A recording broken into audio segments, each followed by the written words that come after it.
right, guys, welcome back to an awesome, amazing, phenomenal episode of the Win and Play podcast.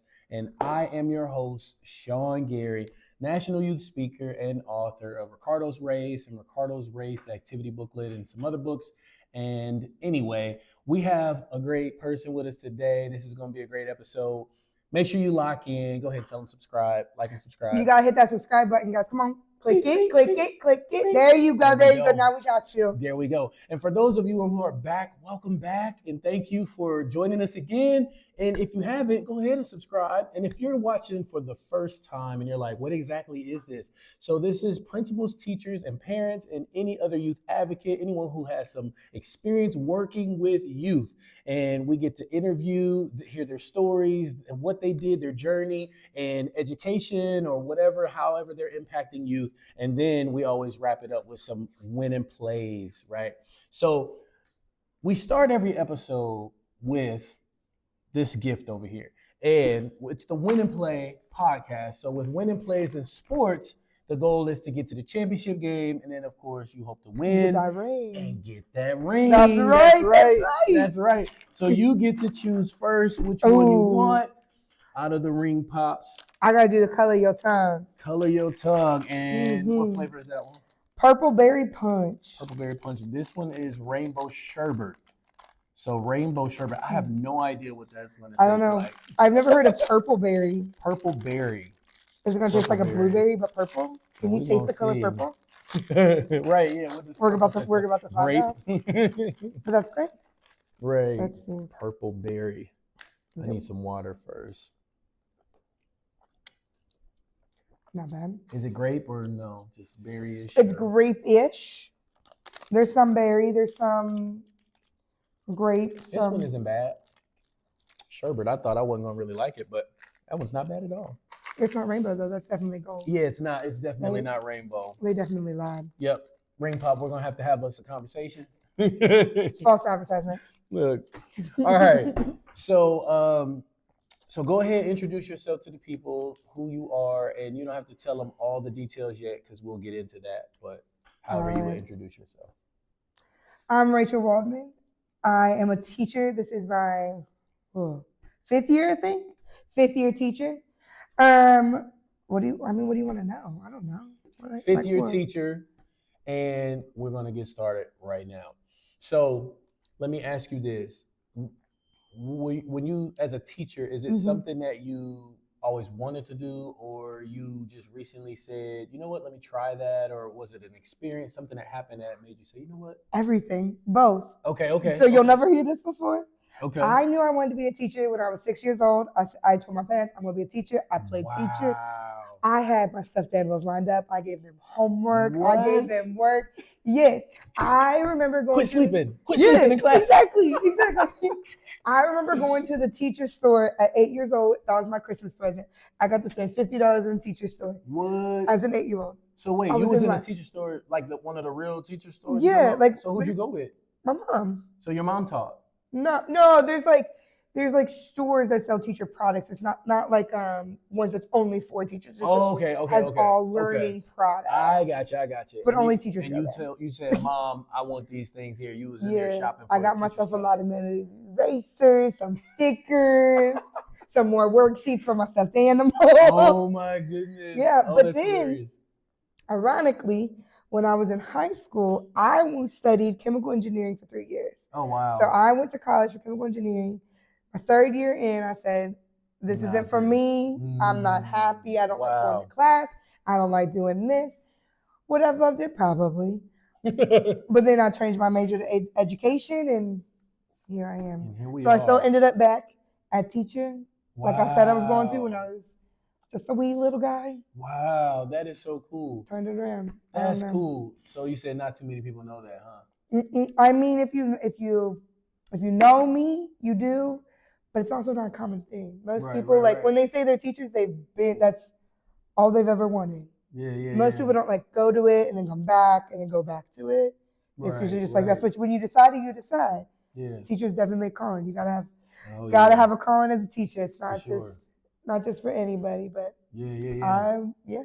That's what's up. So when you were younger doing it, when you were doing the at home with the dolls and the stuffed animals and all that, the Kermit the Frogs and whatnot.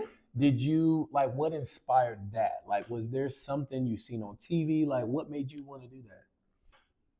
Because I could. Really? Yeah, I didn't until I was in 6th grade. There was nobody in education that was like, that's what I want. So everybody in my family's in the medical field except for myself and my father. Everyone else is medical, like extended family, immediate family. Everybody's medical except for me and him. So I've never really been around education like that. But then in 6th grade, I had a teacher that was like, I want to be him for someone else. Like he got me through so much. It was a refuge. You want to shout him out? Yeah, Mr. Simcoe. My man, Mr. Simcoe. My man, Mr. Simcoe. He had me in 6th grade.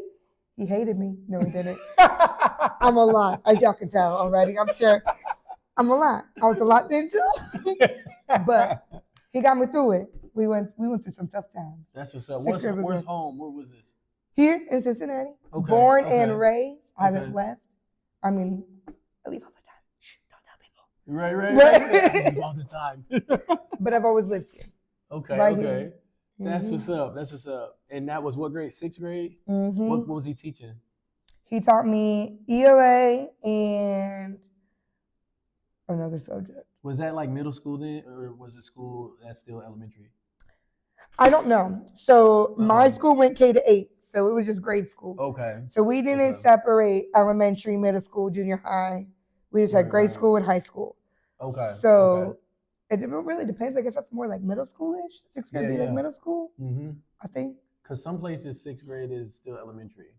They'll go K through 6 or 1 through 6. Yeah, it's either like kinder. 6th grade is that grade. It's either junior high. Yeah. Or elementary. Depends on the the school, the district, the people. Yeah. It's all so you were in 6th grade. Was he a favorite like teacher for a lot of students? Or what was he? No, nobody liked him. Oh, really? Nobody liked him. Really? Nobody Why liked not? He was very strict. He was very hard, and he was very sarcastic. But anybody that knows me, I'm very sarcastic. So we just kind of like it worked. Like we just meshed together, and it was just a great bond we had. And that's what's up. I remember trying to convince him to go to 7th grade.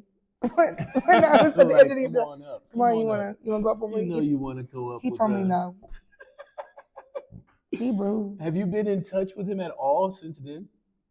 Have you ever run into him or seen him or? No, he died. Oh, he passed away. Yeah. Oh wow! Oops. But it's all right. But I did see him a few years later when I was like a freshman. Okay. Because he was like in his 60s when I had him. Oh wow! Okay. So. Okay. Yeah, but I did see him a few years later, and he remembered me. I was surprised. Really? He called me out, and he's like, "Rachel, you're blah blah," and then like spewed all, and I was like, "Yeah, that's me." That's really cool. It's still what 20 years later. Oh, not 20 years later. I'm not that old. 15 years later. I still remember him. That's what's up. So was there anybody who encouraged you when you start talking about being a teacher, like who said, "Yeah, you'll be great," or "Yes"? Yeah, my grandma was. She was like, "You got to do it." She was mad when I went into chemical engineering. Oh wow! But I was like, "But grandma, I'll make so much more money," and she's like, "But that's not who you are." She was very mad at me. Wow. She was very mad at me. Unfortunately, she never got to see me be a teacher either. But I know she watching me and she's proud of me because she every time, Rachel, don't go to chemical engineering. It's a bad mistake. It's a mistake. All my 3 years. Don't do it. Wow. And then here I am anyways. Following what she told me to do anyways. So, should have just listened to her the first time. Would have saved me a bunch of college time. Yeah. So out of the family, was she kind of just the black sheep over here, like the only one saying you should be going to school, and everybody else was saying chemical engineering? Yes. Well, my family's very supportive in the way of as long as I'm not doing something to harm myself or harm somebody else, they'll support what I do. As soon as I said I want to switch, they said, "Okay, if that's what you want to do, then let's do it. You're gonna be a great teacher." Or you want to do chemical engineering, not teaching, you're gonna be a great chemical engineer. Gotcha. So they're very supportive in that way. Whatever I wanted is what they wanted, as long as I wasn't harming myself or someone else. Yeah, no, that's cool. So when you were younger, you had this vision, of course, because we just talked about it, of what teaching was going to be like. Now that you've been teaching 5 years, go back to that first year. Was it anything like what you were imagining when you were a little kid playing with stuffed animals? Well, first off, my first year was COVID. Okay. So the first 4 months of me teaching, of my first year teaching, I was on a computer at my house in the living room. Definitely so that was definitely not what I was expecting. Right. But even after that, like once we did go back into the building, there were some things that were same of just like you go through this, you go through the process, but there's also things that are a lot different. Yeah. Feel like we've changed our standards, we've changed the way we do things and what school should look like. Because when I was a kid, I based it off of what I saw in school. Right. And we had a very different school than what school is now. It wasn't as like, you got to go to school. It was just, you just went to school because that's what your parents told you to do. Yeah. Versus now it's a much bigger thing because we see what school does for us, what education brings you in life instead of just, oh, I do it because my parents tell me to. Right. So it is different, but not necessarily in a bad way though either, except for COVID, that was bad. Yeah, right. Don't do school online as a grade school teacher. Don't recommend. Don't recommend. Wake up, Johnny. Wake up, it's your turn to read. Yeah, pretty Wake much. up. Are you still there? Is he? Y'all, can y'all see Johnny? Is he there? Hey, y'all, turn them lights on, turn them cameras back on. That's wild. So what would you say was the biggest challenge then that year? Technology. Like trying to use it? Or? First off, I'm a technology person, but I ain't a technology person. Okay. But also, teaching first grade, you got to teach them how to read. You got to teach them how to write. You got to teach them how to do math. How do you do that on a computer? How do you teach someone to write on a computer? Right. Like that's just that's so hard to do. Wow. It's not impossible. I mean, I did it, but it was not an easy task. Yeah. It was not an easy task, that's for sure. And it was and keeping them engaged because they were on a computer. Right. They could just click. Oh, Miss Waldman gone. Right. So you gotta keep that extra like energy up when you're online. Yeah, for sure. And so it's just it was different. It was different. That's for sure. So what was it like from year 1 to year 2? Much better. We were in the classroom. Yeah. We were still 6 feet apart, but we were in the classroom. I remember that. Yeah. But it brings so much more energy. You could just see the growth even more within the students because you're able to completely like reach them and get to them and have their attention and have their engagement instead of just trying to like you can really pull see teeth. Like and you can see that in person. Like there's certain things you just can't see in person. And it's especially like that young of kids because I taught first grade then. That young of kids, like especially with math, they need that hands-on material. They need that hands-on activities, cutting, and they like gluing, folding, ripping up, and they weren't getting dropping, spilling everything all over the floor, right? Every day. Oh yeah. But they weren't getting that on the computer, so they were able to get that once they came into the building, and like just hugging them. Hugging them was like one of the best things, a part of the day. Sometimes I need that kindergarten to just. Oh, Miss Waldman, I just need that tight hug. Yeah, like that's cool. It just hits on a different level. Totally missed that. Yeah, totally missed that. Yeah, I didn't think about that. But you get that in person, and you get that love and affection, and that like they know they're loved, and they love you, and it's just that bond and that relationship you have with them. That's just like magic. Like you don't get that with just anybody. Yeah, it's different when they're your students, and it's awesome. That's cool. It makes me the Mr. Simcoe for them. There you go. Shout out again. Nah, that's what's up. Was there anything that you like in education that wasn't nearly what you thought? Not necessarily like obviously with the COVID and all that, but even if it was that second year or third year, was there something that you found to be challenging that maybe other teachers getting started now are bumping their head or about to bump their head on? They just have no idea yet. That was something you said, I did not see this coming. I was not expecting so much to be teacher provided, teacher made. thought my teachers were like giving all that stuff. No, they're not giving that anchor chart. They sat at home that night and made that anchor chart of 2 + 2 = 4 or 7 + 7 = 14. Like, no, you have to do that. Yeah. So like, it's just one of those things. It's like, you think as a kid, you grew up in the space and you see these wonderful classrooms and you're like, oh, this is awesome. They didn't do buy this. all those things. Yeah, exactly. Or have it provided by the school. Yeah, and it's just like, as a teacher, it's like one of those things that sometimes you get some of those things, sometimes you don't. And then also, as a teacher, you expect the curriculum to be what you need it to be. Girl, it's not always what you need it to be. Sometimes it is. Sometimes they be hitting it on the spot. But filling in those gaps. And because COVID did a real one on those educational gaps. Yeah, it's just some of those things aren't there anymore. Now we were like, we're going to work on and get them there. But we're getting them there. That's all that matters. We're getting them there. That's all that matters. For sure.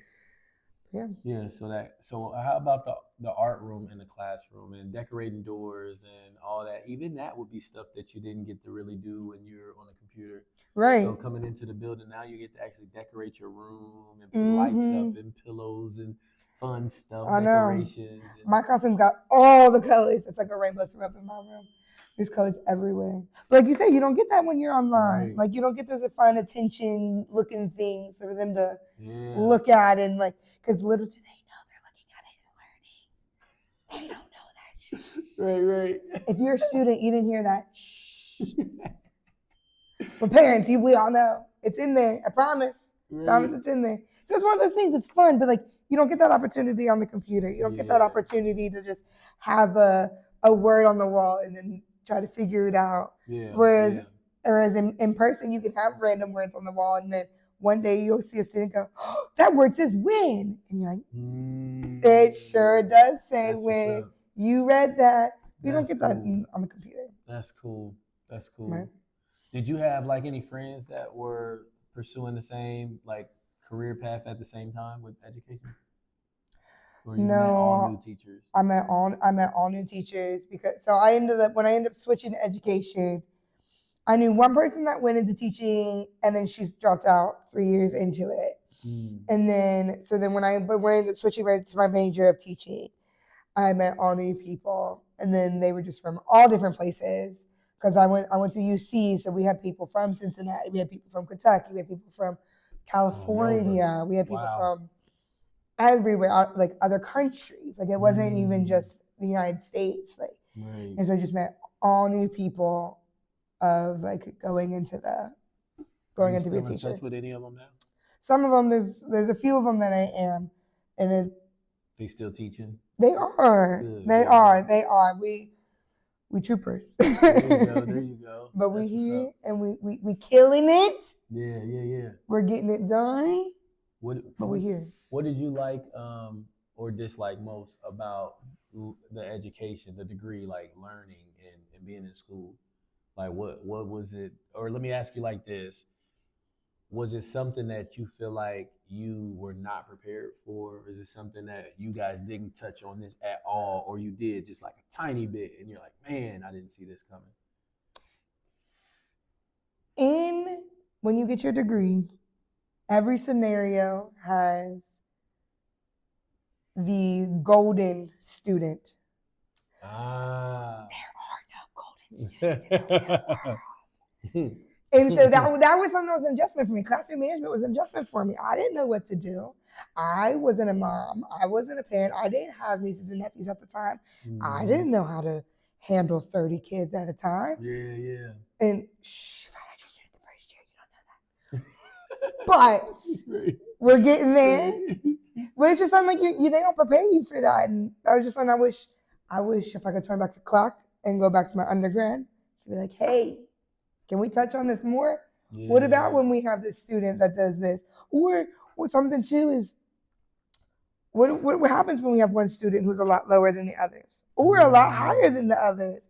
We just always learn about that middle ground, and learning about that middle ground is great. But what about them other kids? I can't just teach half of my kids. I got to teach all of my kids. I can't just teach 80%.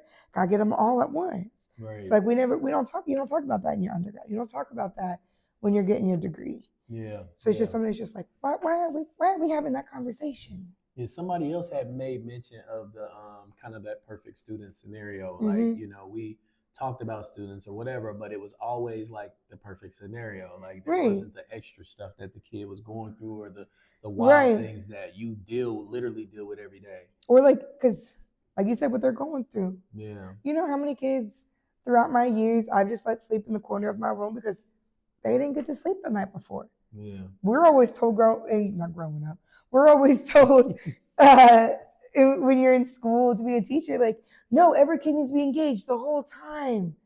Well, sometimes their life takes over. Yeah. They need that moment to sit to the side and be alone and take a nap. Because listen, as an adult, I need it.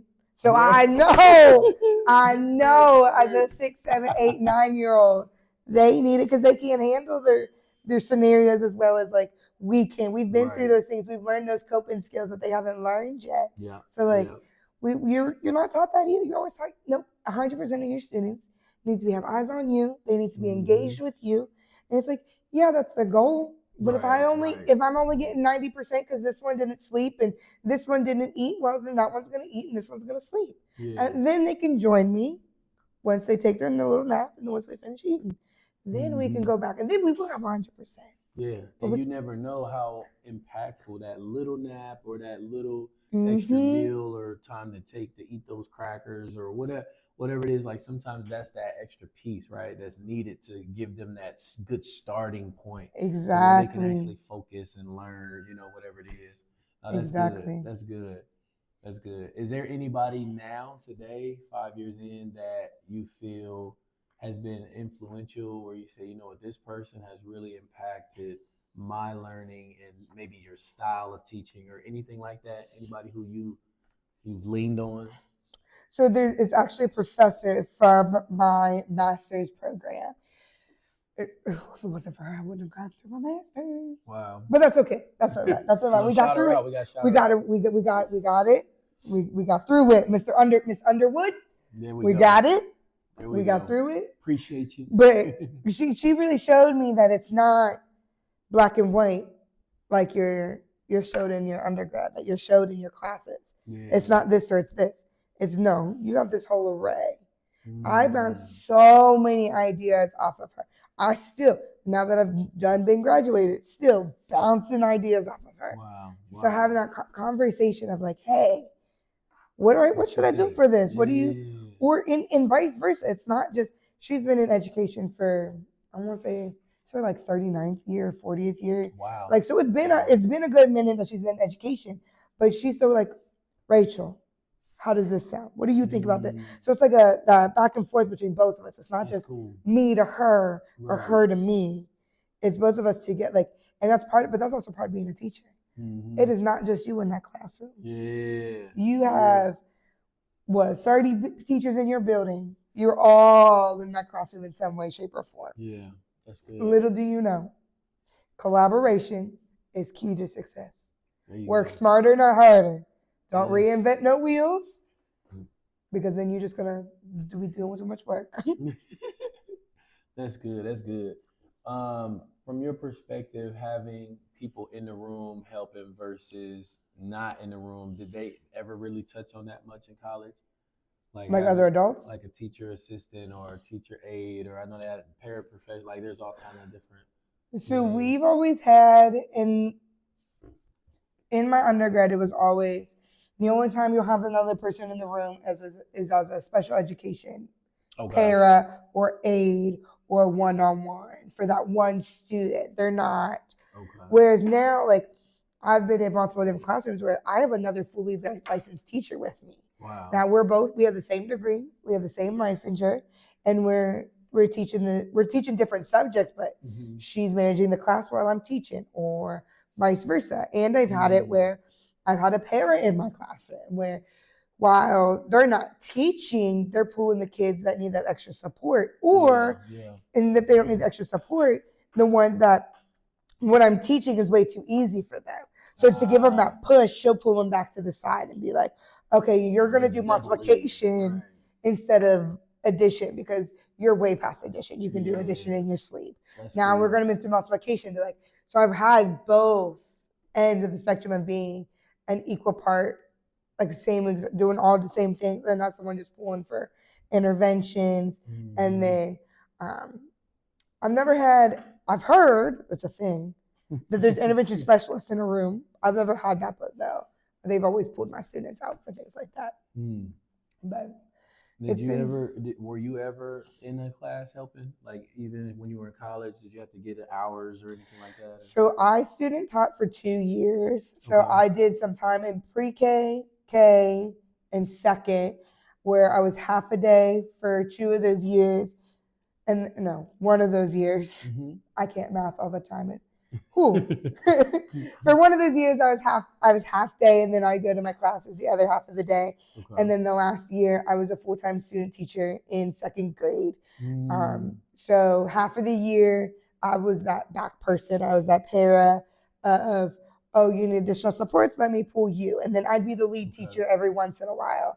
And then the second half of the year, my mentor teacher got to take that step back. And she was the para of, I'm going to pull kids for intervention, and I'm going to take the lead. I'm going to be that lead adult, that main adult in the classroom.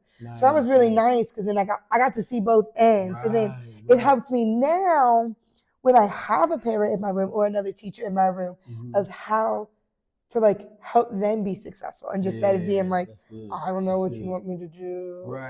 Just having both of those roles like really helped me grow as a professional, to be able to know what each role should be and how it should work together. Because if you're not working together, then you might as well just give up now. Yep. No, that's good. That's good. Is there anything that you don't like about the school system? Yeah. Let's get into it. There's so much, sir. So much. But we'll go easy. Listen, we're not getting into the nitty gritty here.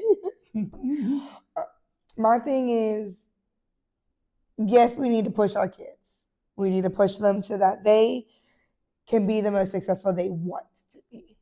A child should never feel like they can't do something because they don't know something. So we need to push them to that level. But at the same time, there's times that we are pushing them too hard. If they're not at that level, we need to step down to their level. That we need to meet them at their level. They don't need to meet us at our level. Right. And unfortunately, in the education system, it's a lot of, well, you need to be where I'm at because that's where I'm at. Yeah. Versus, okay, well, you're nowhere near that level. Let me bring it down to you. And then we'll get to that. It might take an additional week or 2 weeks, but we'll get you there. And then once you're there, you'll completely soar. Right. Instead of just being behind and staying behind and then staying behind again. Versus if you're behind and then you help them get to that level, they won't be behind no more. Yeah. Like, because I personally went through that. I went through that as a kid. I didn't learn to read until I was in 6th grade. Oh, wow. I didn't know how to read phonetic words until I was in 6th grade. Wow. Because I was undiagnosed dyslexic. So in the 6th grade, I got dyslexic. Mr. Simcoe told my mom to go get me a texting. Wow. And so then but once I was tested, because I just kept getting pushed. So I just kept being behind and further and further and further behind. But then once we realized, like, oh, it's because of this. Between 6th grade and 7th grade, at the end of 7th grade, I was on a mid 7th grade level. Whereas the beginning of 6th grade, I was on a kindergarten level. Oh my goodness. So in those 2 years, I grew 7 years. Wow. All because I had a teacher that took that step to meet me where I was instead of making me meet him where he was. Oh, that's good.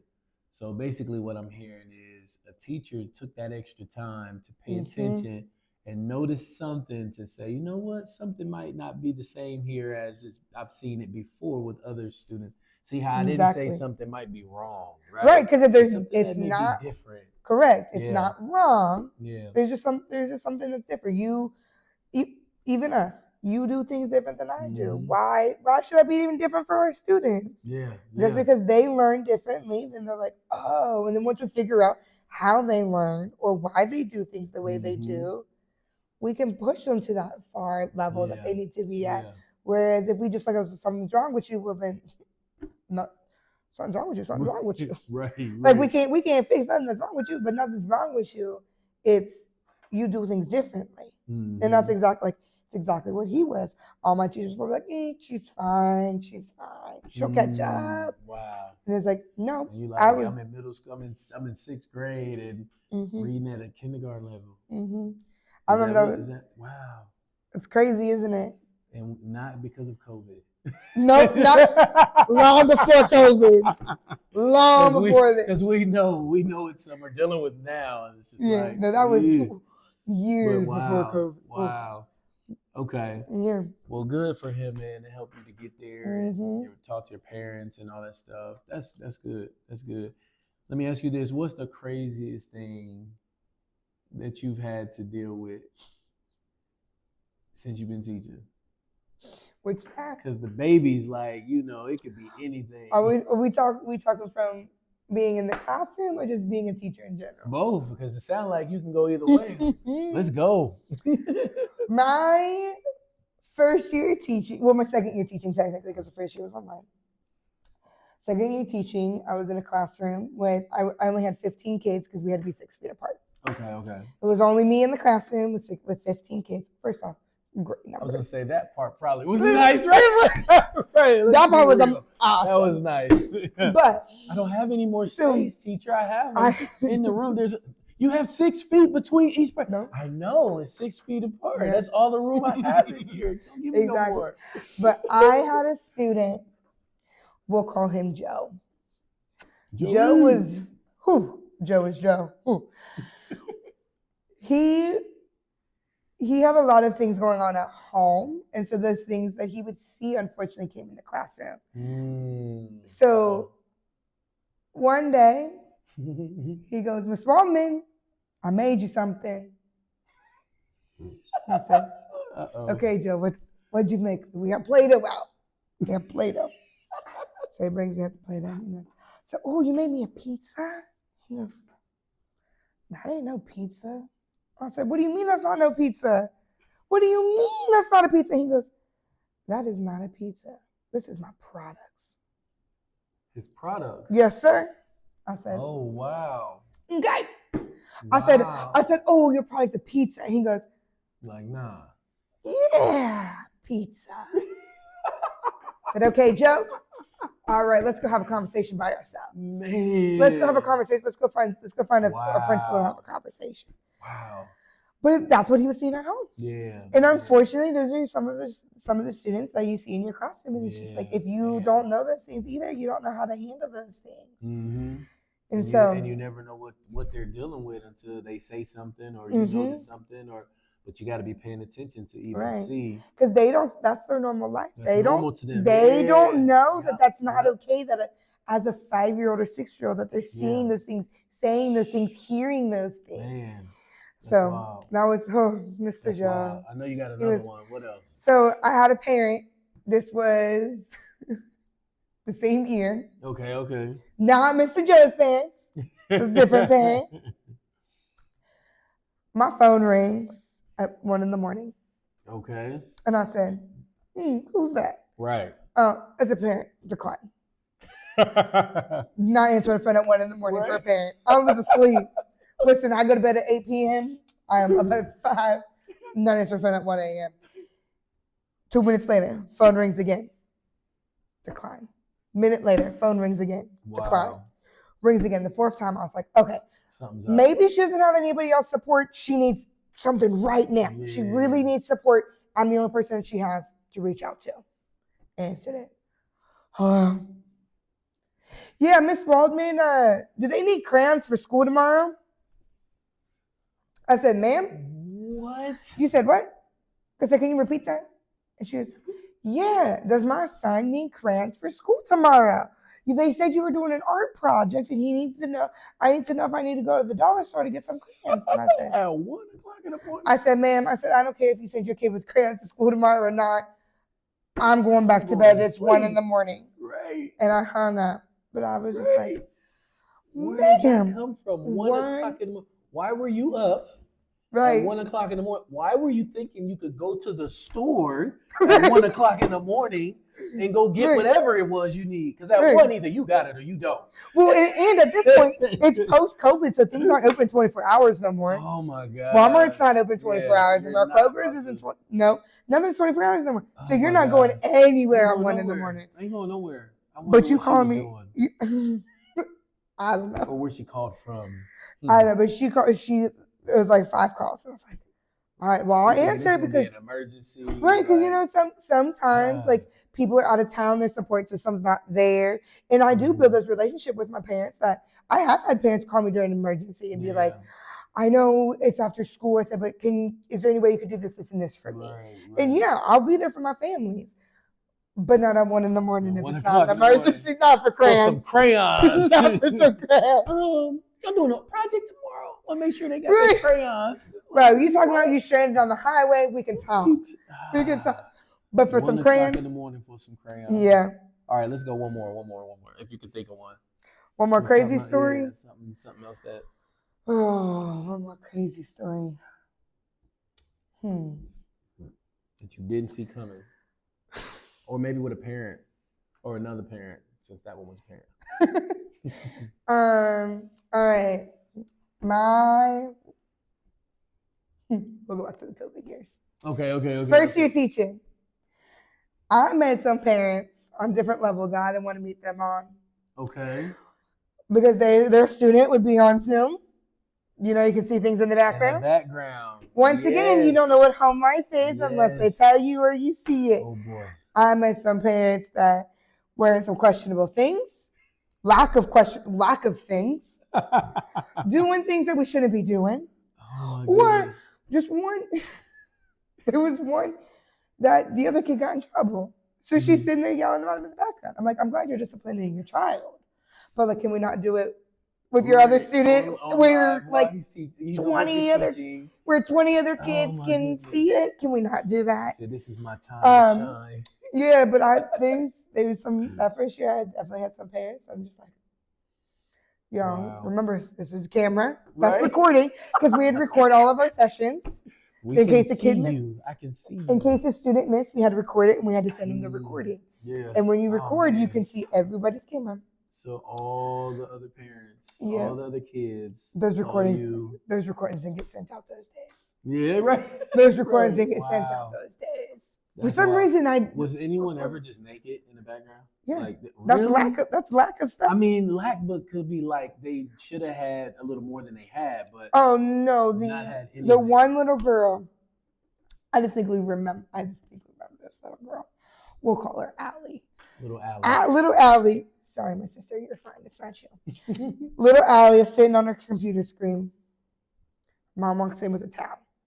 I was like, please don't. And before I could click her camera off, because like as the administrator, I had the ability to turn off kids' cameras and stuff. So I was just going to turn off her camera so then that way nothing happened. I didn't move fast enough. And Mom drops on time. I yelled, Allie, close your computer! What? And then all of a sudden her computer closes. And then a few minutes later, computer opens and you can see it. Like, my mom's just like, real slow. And she's like, I'm so sorry. Because usually she's not in the bedroom. Usually she's at the dining room table because you can see the kitchen in the background. Right, okay. And she's like, I forgot she was in here. Right. And I was like, I'm sorry, ma'am. I tried to turn off the camera. I said, but I couldn't get there fast enough. And then I was like, so the only thing I think of was to scream at her to close her computer. And she listened. She closed her computer. You closed that, baby. And so, no, it was so fast. I don't think anyone saw little Allie's mom. I was going to ask, was everybody able to see everybody or just everybody, you could see everybody? Everybody could see everybody. Oh, wow. But it doesn't matter if they were paying attention to that specific, because there was 25 of us. Wow. In there, 25 of us and 2 teachers. 25 of your child's friends. Yep. Who could be like, yep, we saw your mom. Yep. That's crazy. Yep. Allie's mom has got it going on. Wow. Instead of Jesse. Instant popularity. Favorite student. Like. So, cool. But we were just like, close that. And she's like, never again. And so every day after that, she sat against the wall. Okay. She never had.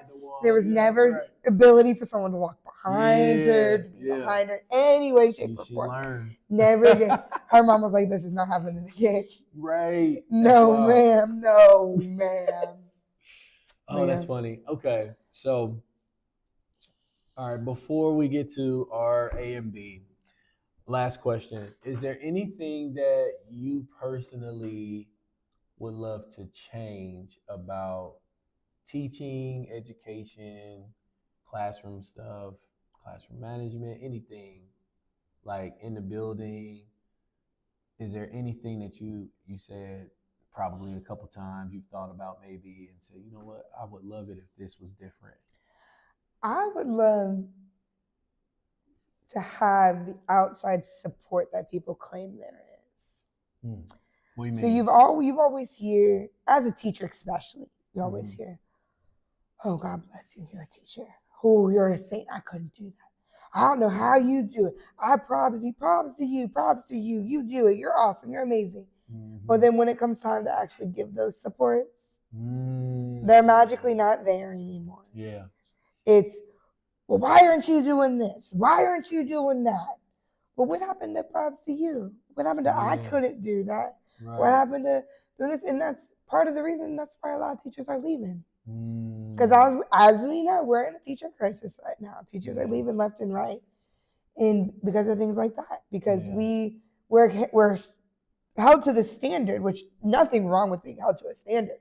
Right, every professional needs to be held to a standard. Sure. But when you're held to that standard, but then consistently being jobbed the other way, you can't have best of both worlds. You can't say props to you, but then when we want more public school funding or we want more of this, you say, "Figure it out." No.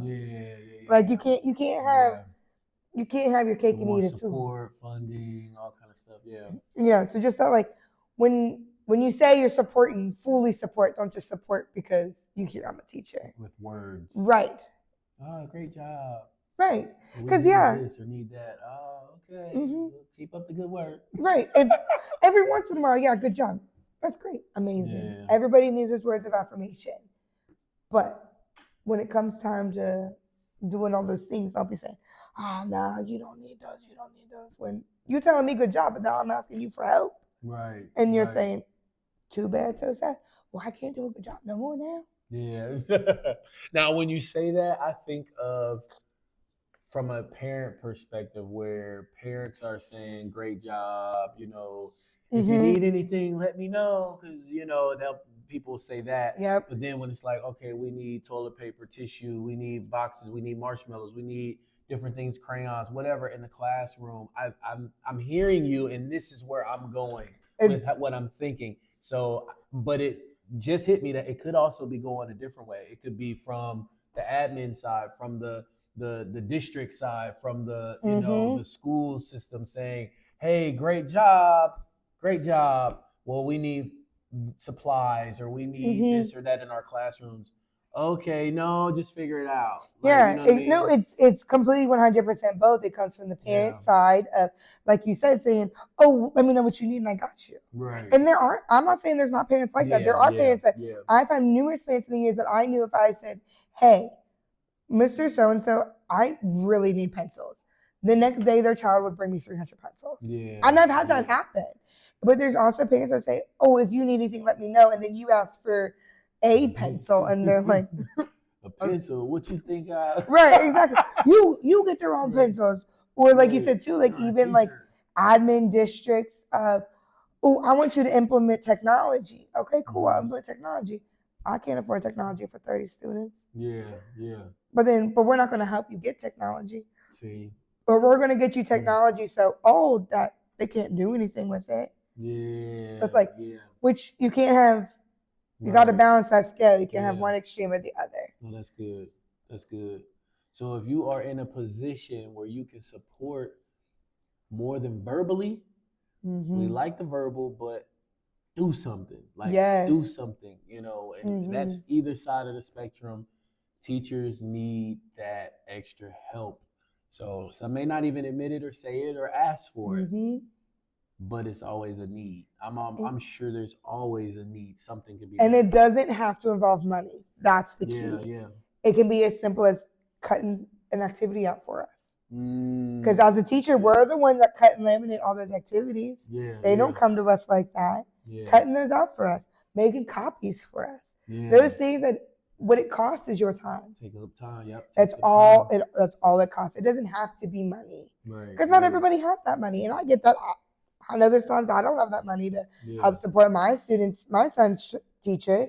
But like, there's just times that like there's other things. It doesn't have to be money related. Just spending time, volunteering for a party. You know what? Ooh, classroom parties. That's a whole different conversation. But having another adult in there for a classroom party makes the world of a difference. Like, it's just little things like that's what, an hour? That's like cool. It doesn't have to be financially supporting. It can be other ways too. Presence even. Yes. Even just presence as a parent. Presence as a parent does being present in your child's education brings a whole new ball game to what's in the classroom. Whole new ball game. That's good. Help your kids, help your teachers. All right, we are at that moment of decision. So option A or option B? Option A, all our guests choose principals, teachers, and parents, and they give 3 winning plays each. Okay. Or option B, you choose one of them and you give 5 winning plays for that one group, either principals or teachers or parents. Which one would you like? I'm gonna go with option A. Now. All right. I cheated the corner. Hey, get them notes out. Get them notes. Let's go. Listen, but all right, principals out there, listen up. Support your teachers. Be there. Be visible. I understand you supporting me. I'm behind the screens too. Be in the hallways. Let those kids see you. When those kids see you, whole different atmosphere, whole different school culture. When they see you and know versus just this invisible person that's like, sure, let's go talk to the principal. I don't care because they don't know him. They don't know. Be visible. And being visible creates that culture. So this goes to point number 2. Being visible creates that culture of we are all here for you. It builds that community within the school. That's not just you and the teacher. It's not just you versus your education. It's you and this teacher and this teacher and this principal and this teacher and this admin and this person and this person. Every adult in that building. So build that culture together so that everybody is there. And then with that too, bring the community in. Every school is in the heart of a community. Bring them in or bring your students out. It's not just the school, it's not just a community. We are one. Bring those people in. You don't know what your neighbors got to offer. They might be able to bring some awesome, like today we had an awesome guest come bring some of our students some presents. Just like that. Because some of our students weren't gonna get that Christmas gift that they know and deserve. They were able to bring that in. If we don't reach out, we can't bring them in to help support that. I love it. My parents. Listen up. Yes, listen close. And this one's a little cheating one. This one goes for teachers, kind of principals, and parents. Okay. Instill that growth mindset. I can do this with support, not I can't do it. Everybody can do anything with the right support. That's good. If they don't get the support, then they're not going to be able to do it. But if you give the right support, have that growth mindset if they can do anything that they want to do, as long as they know how to approach it and ask for that additional help. Support, engaging that I need help with. Being engaged in your students' learning, whether that be helping them with homework, reading to them at night, talking to the teacher, say, hey, what y'all learning in class this week? And then just talking to them with your kids about it. Hey, I heard you guys are learning about elephants. Tell me 3 facts about elephants. Like bringing that into the home. It allows our students to know it's not school, it's not home, it's my life. We are together. Good. We are a group. We are not 2 separate places. Nice. And my last one, routine.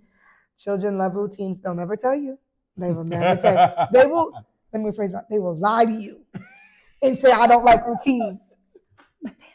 But they love it. When students know what is expected of them, what they know what's coming next, we get rid of so many distractions, so many behaviors.